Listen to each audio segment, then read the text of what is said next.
Welcome to the Making of a Nation, American History in VOA Special English. A new leader stood before the American people on March 4th, 1913. He was Woodrow Wilson, the 28th President of the United States. Wilson belonged to the Democratic Party. He was progressive in his belief that government should take an active part in efforts for social reforms. This week in our series, Kay Gallant and Harry Monroe begin the story of Wilson's presidency.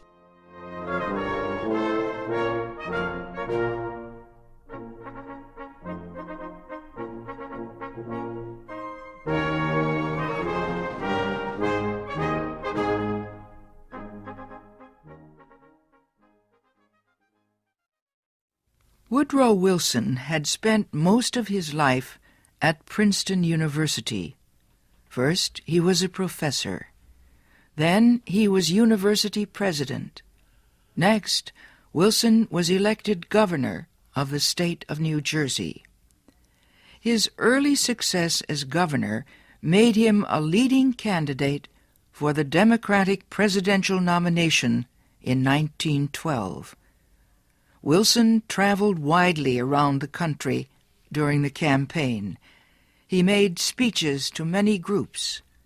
He tried to make himself and his ideas known to as many Americans as possible. Wilson called his program The New Freedom. One of his campaign promises was to fight for better conditions for America's small business owners. Such proposals helped him win the Democratic nomination for president. Then he defeated President William Howard Taft and former President Theodore Roosevelt in the election. Woodrow Wilson, the former president of a university, had become the president of a nation. The largest crowd in Washington, D.C.'s history welcomed Wilson outside the Capitol building on the day of his inauguration.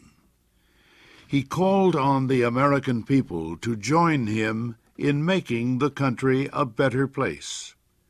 "Our duty," Wilson said, "is to correct the evil without hurting the good. I call all honest men, all patriotic, all forward-looking men to my side."